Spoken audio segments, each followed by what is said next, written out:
18 months of my life, every last cent of my savings, went into building my grandma's dream home. Then, one Tuesday morning, a single knock on the door and a piece of paper threatened to steal it all. The smell of fresh paint and new pine still lingered in the air, a scent I'd come to associate with victory. For the past 18 months, my life had been a whirlwind of drywall dust, contractor calls, and watching my savings account drain to zero. But standing in the doorway of my grandma's, my newly renovated kitchen, it was all worth it. The morning sun streamed through the brand new bay window, glinting off the polished quartz countertops I'd agonized over for weeks. The old creaky linoleum was gone, replaced by beautiful warm-toned hardwood that I'd installed myself, plank by painstaking plank. This wasn't just a house anymore, it was a testament to my love for my grandma and a foundation for my future.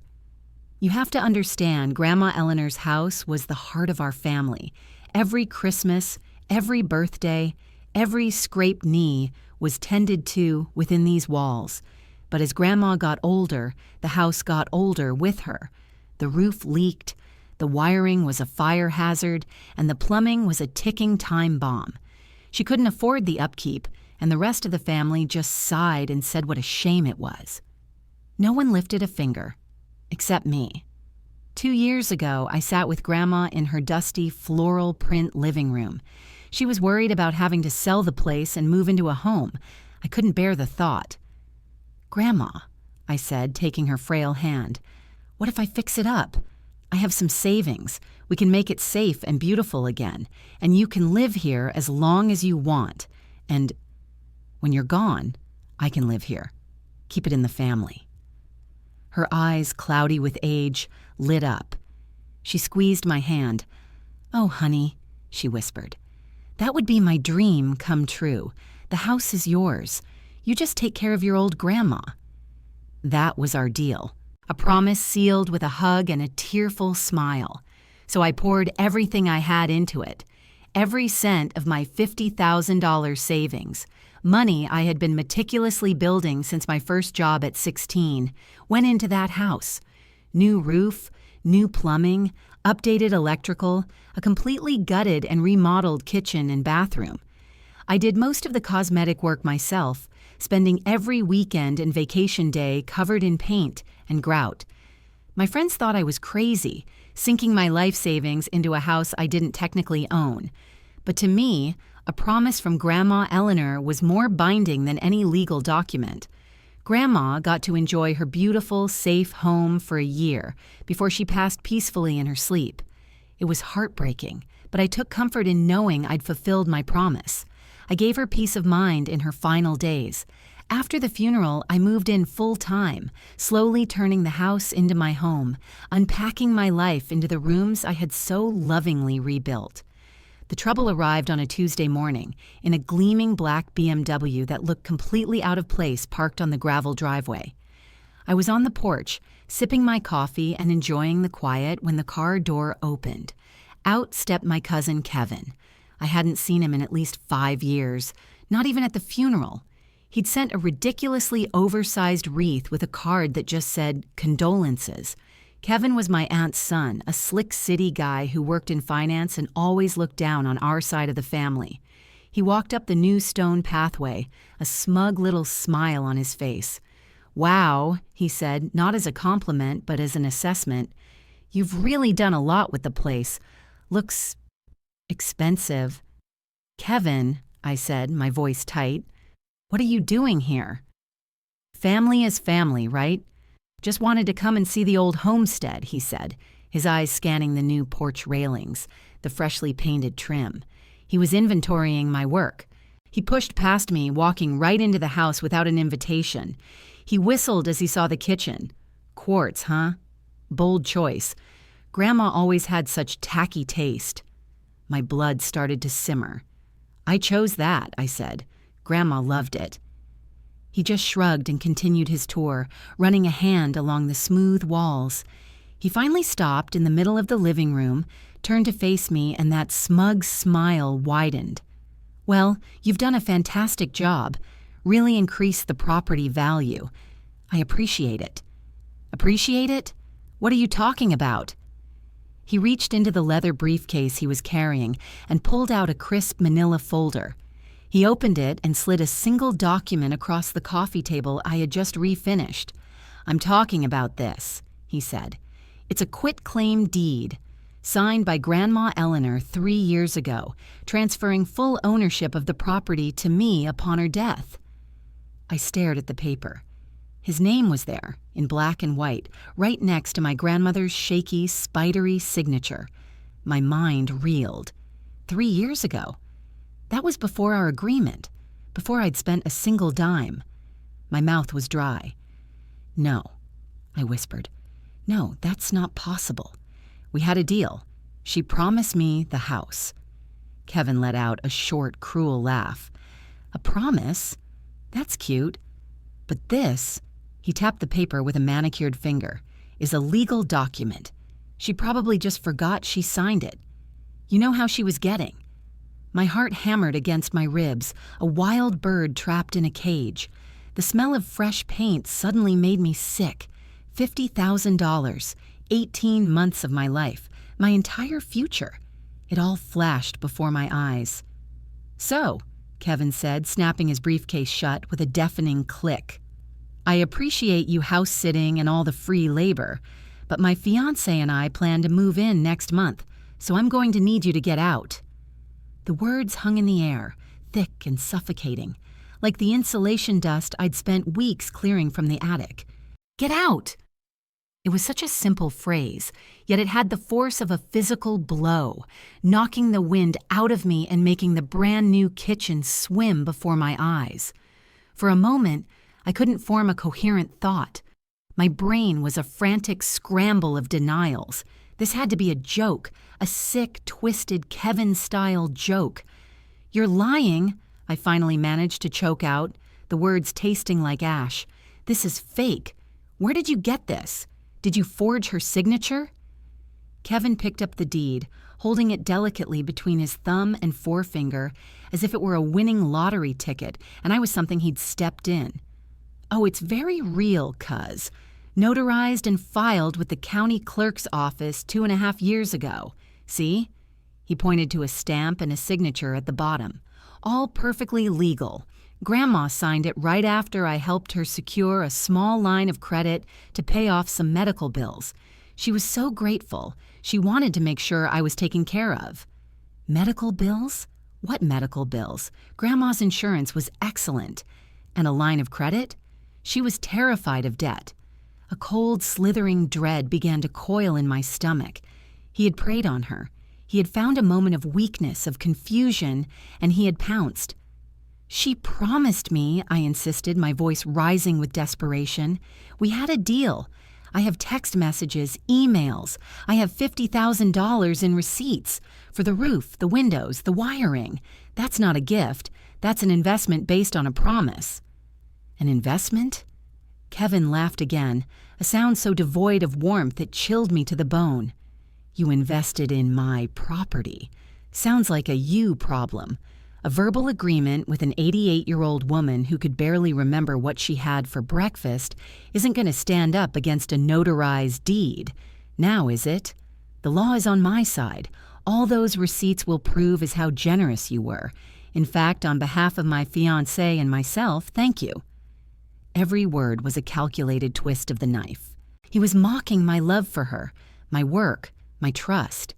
He was painting me as a fool, and the worst part was, standing there with nothing but a worthless promise, I felt like one.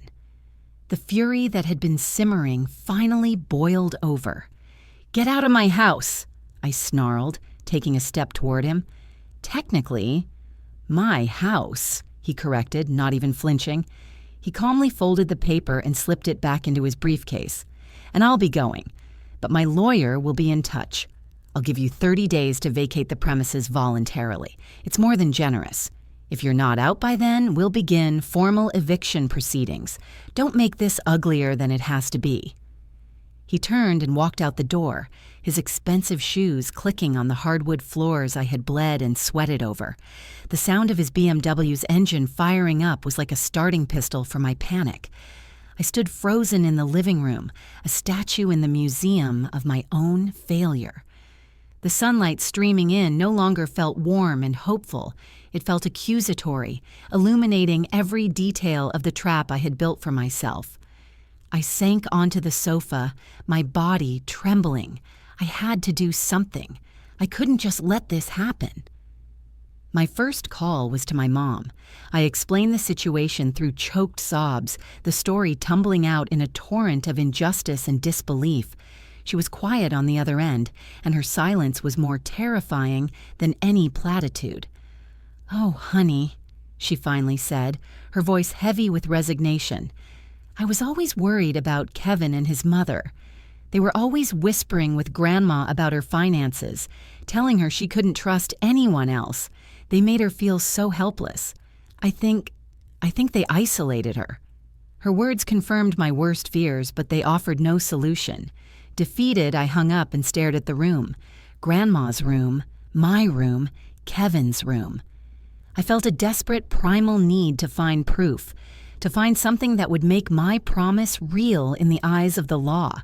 I started tearing through the mail on the counter, the drawers in the kitchen, finding nothing but my own bills and Grandma's old coupon clippings. My search grew more frantic. I went to her bedroom, the one room I hadn't changed much, leaving her furniture and belongings exactly as they were. I pulled open the drawers of her old cherrywood dresser, sifting through neatly folded sweaters that still smelled faintly of her lavender perfume. Nothing. I checked under the bed, behind the curtains. Then my eyes fell on the old secretary desk in the corner. It was a beautiful antique piece that she rarely used. It was cluttered with old photos and knickknacks. I ran my hands over the dusty surface, my hope dwindling with every empty drawer I opened. Just old stationery, dried-up pens, and ancient address books. It was over. I had lost. As I slumped against the desk in despair, my knee bumped against a loose piece of trim near the bottom. It shifted slightly. Curiosity piqued. I knelt down and wiggled it. It wasn't just trim. It was the front of a shallow, hidden drawer. My heart started hammering again, this time with a sliver of desperate hope. I pried it open. Inside, nestled among a bundle of yellowed letters from my grandfather, was a small green leather-bound book, a diary. Grandma's diary. My hands trembled as I opened it. Her familiar, spidery script filled the pages. I flipped toward the end, looking for the most recent entries. I found the last one, dated just 2 days before she passed away. My eyes scanned the page, and the world stopped. "Kevin came by again," she had written. "He showed me the pictures of the new kitchen. It's so beautiful. My sweet girl is keeping her promise, but now I'm so worried. Kevin keeps talking about the deed, reminding me of that paper he had me sign when I was so sick with the flu. He said it was just for the bank. I feel so foolish and scared. I think he tricked me.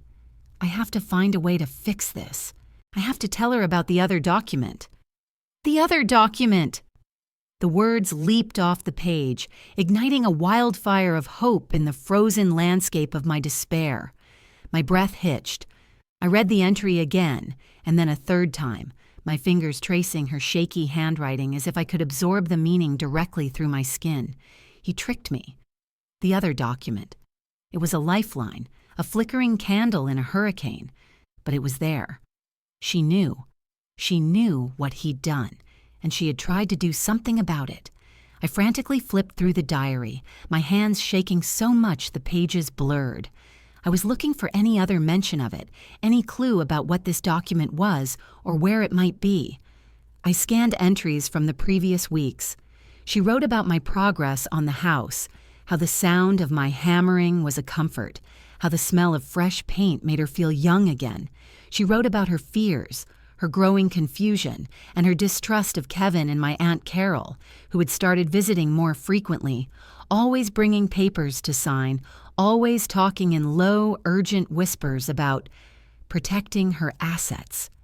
There it was, an entry from a month before she passed.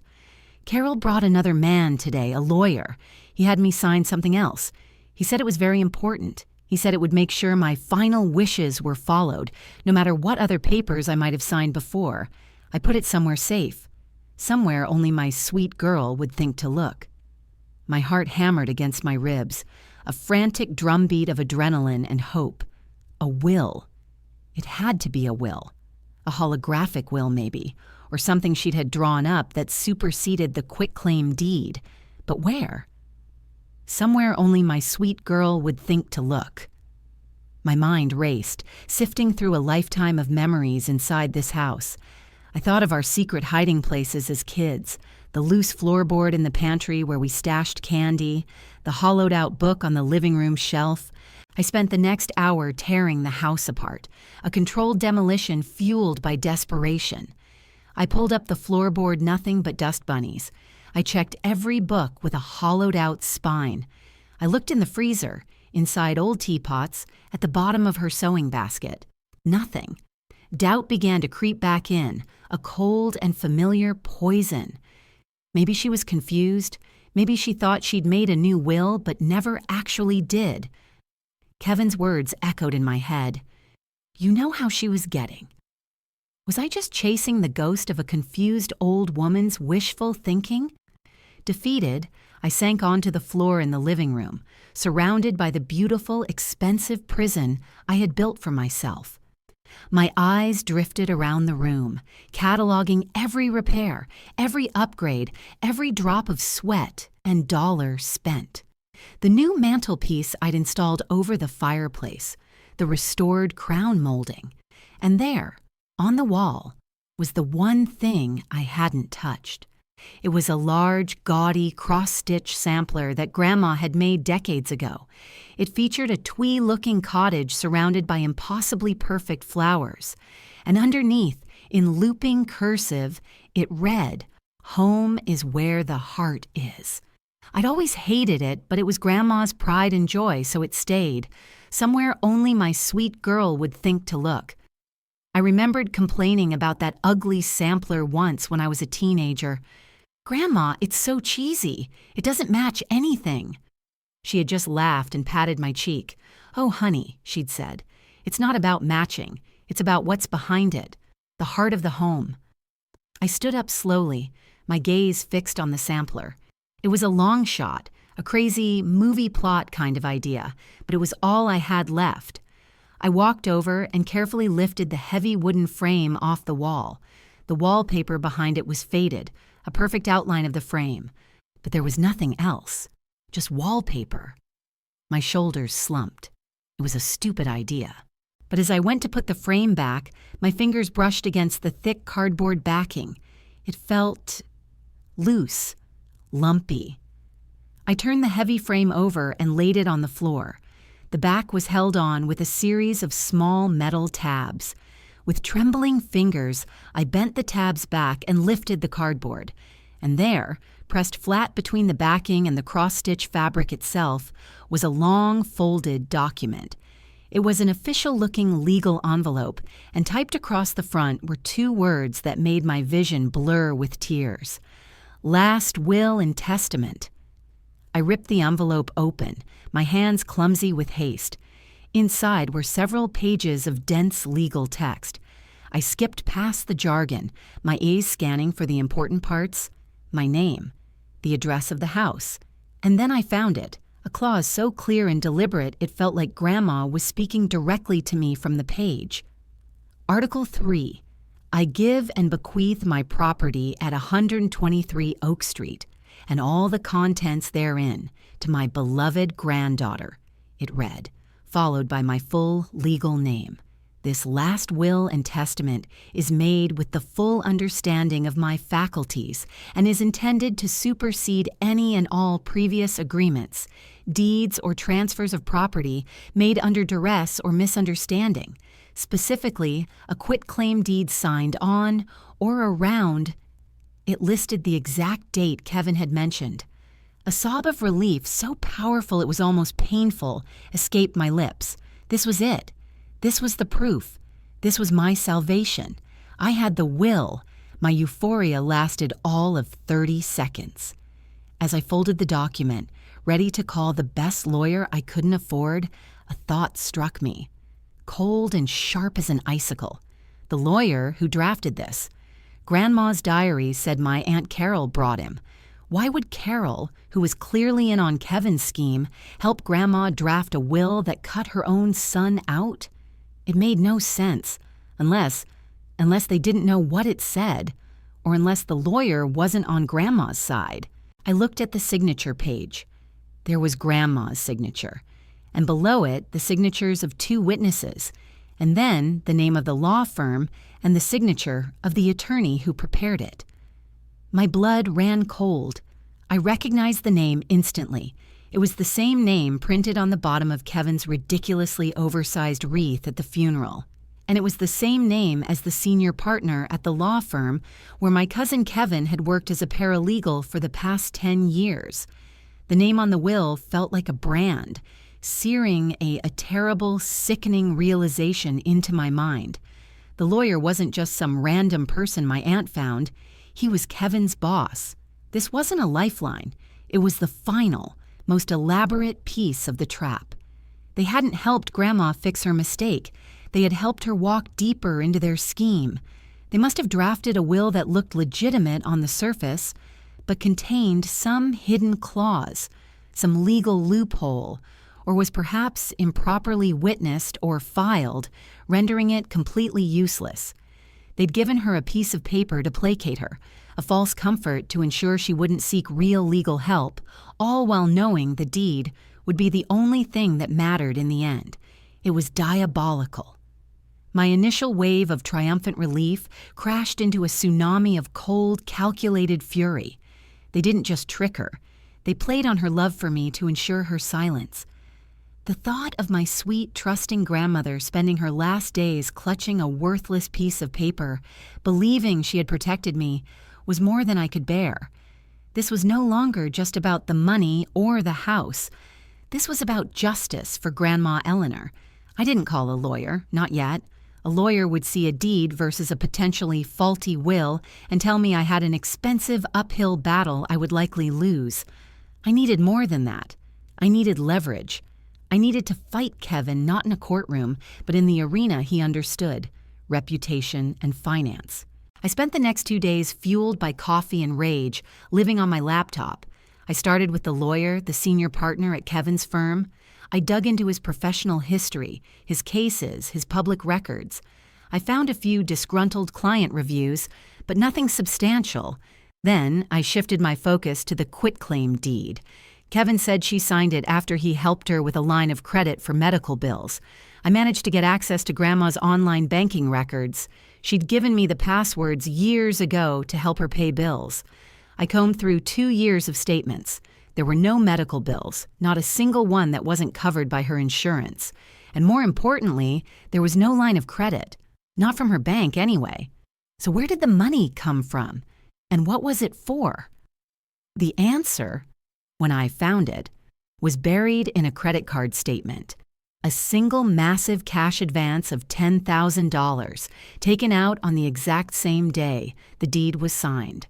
The charge wasn't for a hospital, it was from a high-end casino 2 states over. I cross-referenced the date with Kevin's social media, and there it was, a smug photo of him on a boys' trip, holding a pile of poker chips, a picture he'd foolishly backdated when he posted it a week later. He hadn't helped Grandma with medical bills. He had her take out a cash advance to cover his gambling debts, and he'd used that moment of manufactured crisis to trick her into signing away her home. It was everything I needed. Armed with the diary, the will, the bank statements, and the photo, I finally made a call. But it wasn't to a lawyer. It was to the senior partner. I left a calm, professional voicemail asking for an urgent meeting to discuss a serious ethical matter involving his employee, Kevin, and a client, my late grandmother.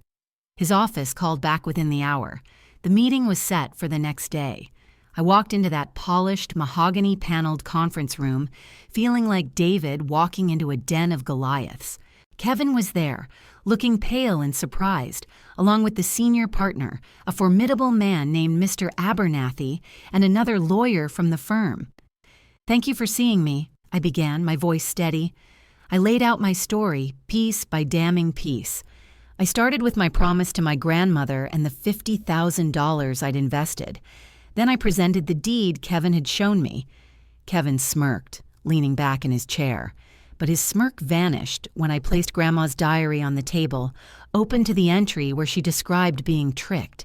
His face went white. Then came the bank statements showing the cash advance, followed by a glossy printout of his casino photo. Abernathy's expression hardened, his eyes flicking from the evidence to his young employee.